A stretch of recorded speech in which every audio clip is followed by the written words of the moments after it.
It was a full riot.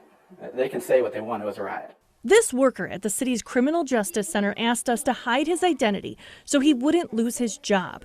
What he called a riot began at 6 a.m. August 22nd.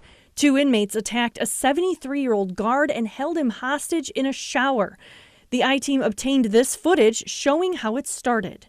How was an officer left alone with 2 inmates like that?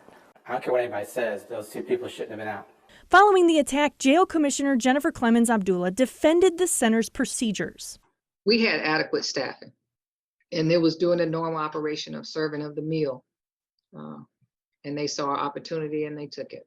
That was a lie, and I think everybody knows it's a lie.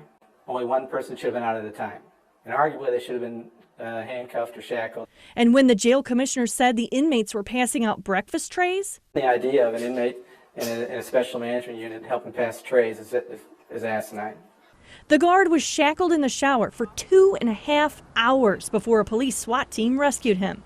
In that time, inmates trashed the place, according to the employee. When the inmates took the keys and took over the security bubble, they were able to go over to the other unit and start letting people out. But at least 40 or 50 of them came out. People were assaulted on both sides from people in the opposite unit. The bubbles, the security bubbles were destroyed. They pulled out the fire extinguishers and were using them on the officers. And they popped the sprinkler heads. They jumped and pulled down the TVs in one of the units.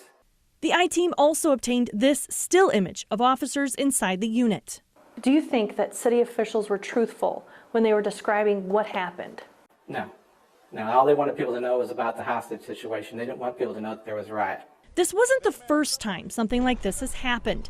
In 2021, the city's downtown justice center made national news when inmates broke windows and set fires. What is the difference between this riot and the riot that happened a few years ago? Not a lot of them. They didn't break out the outside windows. The employee says tensions have been brewing because Clemens Abdullah's administration is not following its own policies. And our policy says that they're supposed to get rec every day. They shouldn't be locked down for more than 23 hours a day. That's the policy. That's the standard. That's a national standard. But we don't follow that.